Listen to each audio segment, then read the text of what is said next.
Welcome to the bird media. నేను మీ పవన్ కృష్ణమూర్తి. అక్షరం అసహ్యం పుట్టిస్తోంది, వాస్తవం. ఎందుకు ఇది మళ్ళీ మాట్లాడాల్సి వస్తుంది అంటే, మొన్న మహా న్యూస్ మీద దాడి జరిగింది, ఛానల్ మీద.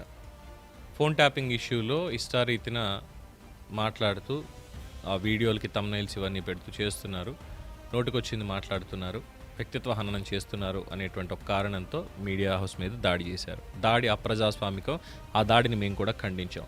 అయితే ఇక్కడ దాడిని ఖండించినంత మాత్రాన జరుగుతున్నటువంటి ఒక తప్పుని సమర్థిస్తున్నట్టయితే డెఫినెట్గా కాదు. ఎందుకు ఈ మాట అనాల్సి వస్తుంది అంటే, కేవలం ఇది మహా న్యూస్కి సంబంధించో, లేదంటే ఈటీవీ, లేదంటే టీవీ5, లేదంటే ఎన్టీవీ, సాక్షి, టీవీ9 ఇలాంటి ప్రముఖ ఛానల్స్ ఏవైతే ఉన్నాయో, ఏబిఎన్, ఆంధ్రజ్యోతి, ఎవరైనా కానీ, అలాగే డిజిటల్ ప్లాట్ఫామ్లో కోకొల్లలుగా ఉన్నటువంటి యూట్యూబ్ ఛానల్స్, డిజిటల్ ఛానల్స్, ప్రతి ఒక్క దానికి సంబంధించి, మీడియాకి సంబంధించి, బేసిక్గా మీడియాకి సంబంధించి మాట్లాడాల్సి వస్తుంది.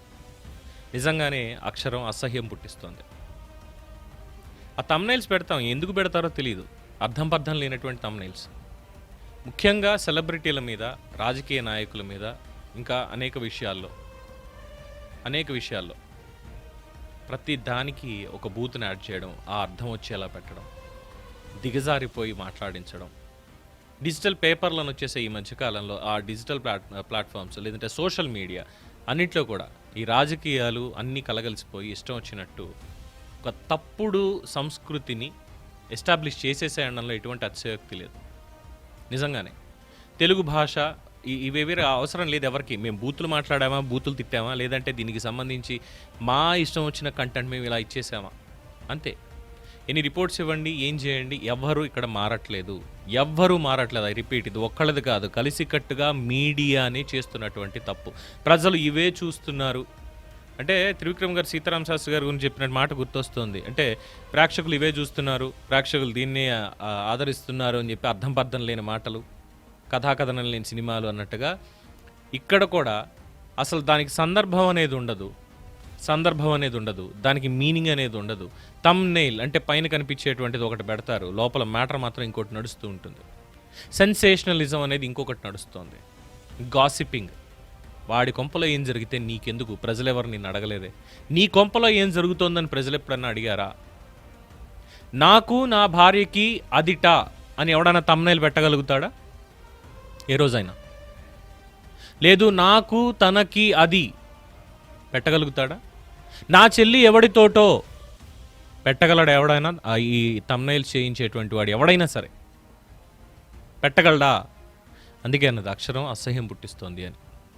ప్రతి ఛానల్ కూడా కాస్త దీని మీద దృష్టి పెట్టాలి. మా ఛానల్లో ఇలాగే పెడతాం, మా ఛానల్లో ఇదే చేస్తాం, మాది మా ఇష్టం అని వదిలేస్తే ఊరుకునే వాళ్ళు ఎవరు ఉండరండి. దాన్ని కూడా చట్టపరంగా వెళ్ళేటువంటి వాళ్ళు చాలా తక్కువ మంది ఉంటారు. ఆవేశం వస్తుంది ఇమీడియట్గా చాలామందికి. ఎందుకంటే మహాన్యూస్లో పెట్టినటువంటి కొన్ని ఆ థంబ్నెయిల్స్ ఏవైతే ఉన్నాయో, కంటెంట్ మేబీ డిఫరెంట్, బట్ ఆ థంబ్నెయిల్స్ ఏవైతే ఉన్నాయో చాలా డిస్టర్బింగ్గా అనిపించాయి. అలాగే ఆ ఒక్క ఛానల్ అనే కాదు, ఎందుకంటే ఎగ్జాంపుల్ నియరెస్ట్ మనకి జరిగినటువంటి ఇన్సిడెంట్ కాబట్టి నేను అంటున్నాను తప్ప, నేను వంశీ గారిని కించపరచాలను ఇంకోటో నేను చెప్పట్లేదు ఈ మాట. ఇంకా అనేక ఛానల్స్ కూడా ఉన్నాయి. వీళ్ళకి ఏంటంటే మాకు అలా వ్యూస్ వచ్చేసేయాలి, మాకు వ్యూస్ వచ్చేసేయాలి, మాకు దాని మీద రెవెన్యూ వచ్చేయాలి, మేము సెన్సేషన్ అయిపోవాలి. అలాగే మాట్లాడేటువంటి వాళ్ళు. నిన్నటికి మొన్న మా జర్నలిస్ట్ స్వేచ్ఛ చనిపోయింది ఆత్మహత్య చేసుకొని. దీనికి సంబంధించి ట్విట్టర్లోను, లేదంటే సోషల్ మీడియాలోను తెలుగు స్క్రైబ్ అని ఒకడు, తెలంగాణ స్క్రైబ్ అని ఇంకొకడు, వీళ్ళిద్దరి మధ్యలో పోటాపోటీగా నడుస్తున్నటువంటి ఆర్టికల్స్ కానీ, లేదంటే పోస్టులు కానీ చూస్తూ ఉంటే ఏమనాలో నాకు అర్థం కావట్లేదు. అసలు ఏం జరిగిందో వాస్తవం తెలియదు. వాస్తవం తెలియకుండానే దాంట్లో కేటీఆర్ పేరు, సంతోషరావు పేరు తీసుకొచ్చేసి ఇగో వీళ్ళు చేయడం వల్ల ఇది అయిపోయింది. ఫోన్ ఎవరెవరు ట్యాప్ చేశారు, వాస్తవంగా ప్రభుత్వం లిస్ట్ బయట పెట్టాలి. లిస్ట్ బయట పెట్టకుండా ఈ లీకులు వీటితోటి చేస్తే ఏమొస్తుంది? దీన్ని అడ్డం పెట్టుకుని ఇక మీడియా హౌస్లు చాలా వరకు రెచ్చిపోతున్నాయి. ఇదిగో ఫలానా హీరోయిన్ ట్యాప్ చేసేసిన వీళ్ళు, ఫలానా ఇంట్లో చిచ్చు పెట్టేసిన వీళ్ళు, ఇవి కాదా గొడవకు దారి తీసేది? ఇవి కాదా మనోభావాలు దెబ్బతీసేది? ఇందుకు కాదా వాళ్ళు రాడ్లు పెట్టుకుని వచ్చేది? రావడం తప్పే అయినప్పటికీ కూడా, ఎందుకంటే పోలీస్ స్టేషన్కి వెళ్ళి కేసు పెడతారు, 1,00,000 దీంతో సాగుతూ ఉంటుంది. ఎందుకంటే ఎవరు అధికారంలో ఉంటే వాళ్ళకన్నట్టుగా పోలీస్ వ్యవస్థ నడుస్తుంది అనేది వాస్తవం. ఇది కళ్ళ ముందు కనిపిస్తున్న వాస్తవం. సామాన్య ప్రజలది పక్కన పెట్టేస్తే ఎందుకంటే శాంతి భద్రతల విషయమే వాళ్ళకి తలకాయ నొప్పి అయిపోతుంది. ప్రతిరోజు వాళ్ళు చేసేటువంటి డ్యూటీలు, పక్కన ట్రాఫిక్లు, వీటితోటే తలకాయ నొప్పి అయిపోతుంటే ఇంకా వీటి మీద కూడా మేము ఎక్కడి నుంచి రా నాయన మేము చేయాల్సింది ఏం చేయాలి? సో వాళ్ళు చెప్పిందల్లా చేసుకుంటూ వెళ్ళాలి. ఇదే తయారైపోతుంది. ఇక పత్రికాధిపతులు కావచ్చు, వీళ్ళు కావచ్చు, ఈ రాజకీయాలు మారిన తర్వాత, ముఖ్యంగా రాష్ట్ర విభజన జరిగిన తర్వాత, రాష్ట్ర విభజనకి ముందు కూడా ఉంది, నేను లేదన్నా, కానీ రాష్ట్ర విభజన జరిగిన తర్వాత మాత్రం ఇంకా ఇంకా ఇంకా దిగజారిపోయి అక్షరాన్ని అపహాస్యం చేస్తున్నారు. అసహ్యం వస్తుంది. ఒక ఇన్సిడెంట్ జరిగింది, మన దగ్గర ఆధారాలు ఉన్నాయి. ఎస్, ఇదిగో ఫలానా ఆధారాలు, వీటికి సంబంధించి ఇది వార్త. లేదు, మాకు మసాలా కావాలి, మాకు మసాలా కావాలి. పక్క వాళ్ళ జీవితాల్లో మేము మసాలా వండి వారుస్తాం బాగా. మాకు అదే పని, మీడియా కదా, మాకు అదే పని. సిగ్గుతో చచ్చిపోవాలనిపిస్తుంది ఒక్కొక్కసారి. నిజంగా నీ మాట అంటున్నా. ఎన్ని సంవత్సరాలు కష్టపడి ఒక రిపోర్టర్ స్థాయి నుంచో ఇంకో స్థాయి నుంచో వచ్చినటువంటి వాళ్ళు, మీడియా హౌసెస్ పెట్టినటువంటి వాళ్ళు ఈ స్థాయికి దిగజారిపోవడమా? ఎదుటి వాళ్ళ వ్యక్తిత్వ హననం చేస్తూ నిజాలు మాట్లాడడానికి లేదా? కనీసం దాని మీద వాస్తవాలు మాట్లాడుతూ ఇదిగో ఇది జరిగింది, ఎందుకు చూడలేకపోతున్నారు దాన్ని? అందులో ఎవరొచ్చి కట్టడి చేయాలి దీన్ని? Press information bureau, broadcasting association, వీళ్ళు ఎవరేం మాట్లాడరు. ప్రసార మంత్రిత్వ శాఖ, INPR అని 2 ఉన్నాయి మనకి తెలంగాణ, ఏపీకి. ఎవ్వరికీ దీని మీద పట్టదు. గైడ్ లైన్స్ అని అంటారు. గైడ్ లైన్స్ ఉన్నప్పటికీ కూడా దాంట్లో మళ్ళీ ఇంకోటి తీసుకుని రోడ్డు మీద ఎవరో చనిపోయారు అంటేనే యూట్యూబ్ వాడు ఆఫ్టర్ ఆల్ స్ట్రైక్ వేసి పడదొప్పుతున్నాడు. ఒక ఛానల్ ఎగిరిపోతుంది. అయ్యో పొరపాటున ఇక్కడ ఇలా జరిగిందే, జాగ్రత్తగా చూసుకోండి అని చెప్పి ఒక వీడియో ఏమైనా చేస్తే, అలాంటిది ఇలా ఇష్టం వచ్చినట్టు రంకు బొంకు అంటగట్టేస్తూ ఇష్టారీతం చేస్తూ గాసిపింగ్ ఒక్కటే కావాలి అన్నట్టుగా ఉన్నటువంటి పరిస్థితులు ఇవన్నీ. వాళ్ళ మీద వీళ్ళు, వీళ్ళ మీద వాళ్ళు. ఏమొస్తుంది మీకు దీనివల్ల? ఏం మానసిక ఆనందం పొందుతారు? ఏం పొందుతారు?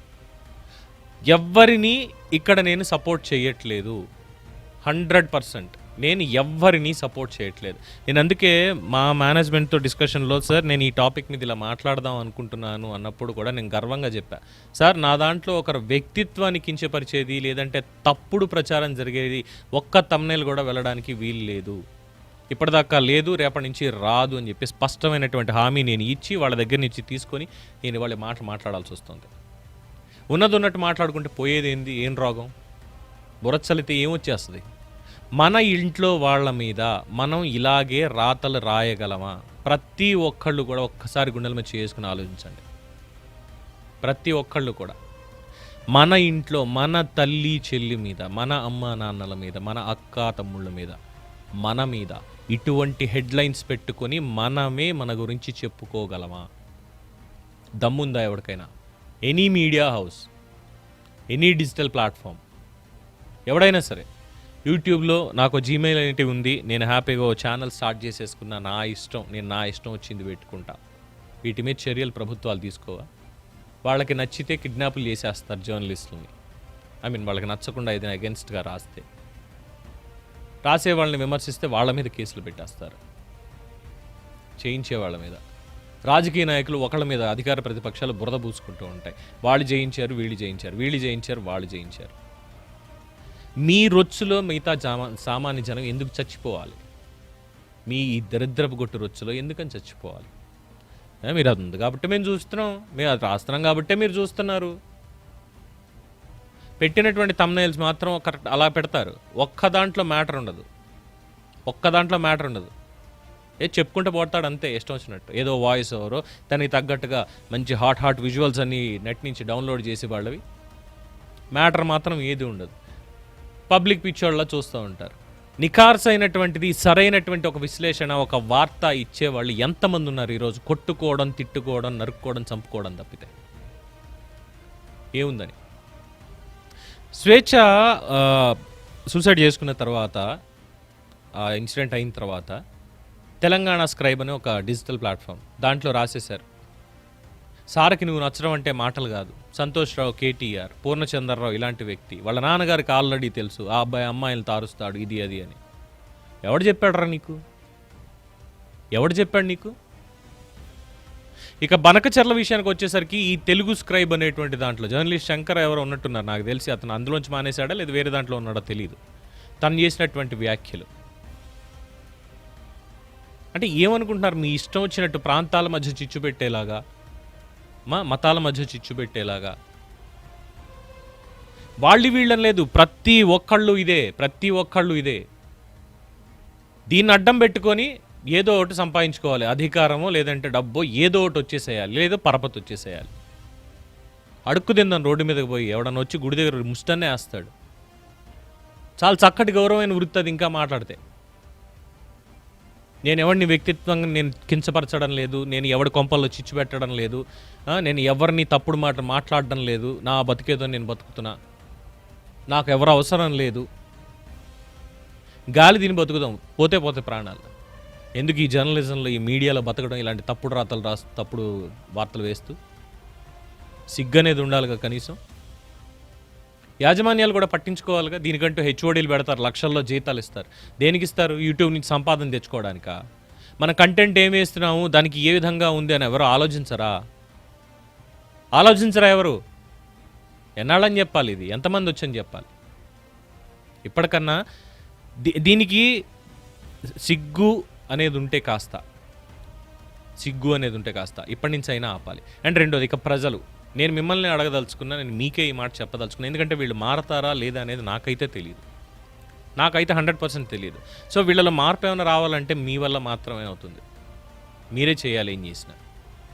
చట్టాన్ని చేతిలోకి తీసుకోండి అని నేను చెప్పట్లేదు, ఎందుకంటే మొత్తం అంతా డిజిటల్లో ఉన్నాం కాబట్టి ఎక్కడ తప్పు కనిపిస్తుందో అక్కడికక్కడే దాన్ని రిపోర్ట్ చేయండి, అక్కడికక్కడే దాని మీద కంప్లైంట్ పెట్టండి. ఆ ప్లాట్ఫామ్స్ ఉంటాయి, వాళ్ళు చర్యలు తీసుకుంటారు అవసరం అయితే. మళ్ళీ దీంట్లో కూడా ఇంకోటి జరుగుతోంది. మంచిగా ఎవడన్నా ఛానల్ ఎదుగుతోంది అంటే అయ్యో వాడు ఎదిగిపోతున్నాడేమో అని చెప్పి ఇంకో పక్కనోడు వచ్చి దీని మీద రిపోర్ట్లు కొట్టించి క్లోజ్ చేయిస్తాడు, ఏమీ లేకపోయినా. అలాంటి దిక్కుమాలిన పనులు కూడా జరుగుతాయి. ఇంకా ఎవరికని చెప్పుకోవాలి? నేను వాగడం, మీరు వినడం, కింద కామెంట్స్ చేయడం, అంతే తప్ప ఏం లేదు. బట్ అట్లీస్ట్ ఒక రే ఆఫ్ హోప్ ఇప్పటి నుంచి అయినా ఇవన్నీ ఆగుతాయేమో. ఎందుకంటే నేను చెప్పిన 3-4 పేర్లే కావచ్చు, కానీ ఇది ఎంటైర్ మీడియాలో ఫాలో అవుతున్నదే, డౌటే లేదు అందులో. సో ప్రతి ఒక్కళ్ళు ఈ పందా నుంచి మారాలి. సెన్సేషన్ అయిపోవాలి, నా వీడియో ట్రెండింగ్లోకి వెళ్ళిపోవాలి, వైరల్ అయిపోవాలి అనేటువంటిది కాకుండా వాస్తవంగా ఉన్నది ఏంటి, సహేతుకంగా సద్విమర్శపరంగా చేస్తే చేసుకోవాలి. లేదు అంటే కర్మ అనేది ఒకటి ఉంటుంది ఎవరికైనా సరే. రేపన్న రోజు మనం ఎవరిని ముంచేమో మనకు కూడా అదే జరుగుతుంది అని అందులో ఎటువంటి డౌట్ కూడా లేదు. ఇక మీ అభిప్రాయం మీ ఇష్టం. చూస్తూనే ఉండండి ది బర్డ్ మీడియా. ఈ వీడియో కనుక మీకు నచ్చినట్టయితే లైక్ చేయండి, షేర్ చేయండి, సబ్స్క్రైబ్ చేయండి. అలాగే పక్కనే ఉన్న బెల్ ఐకాన్ని క్లిక్ చేయండి.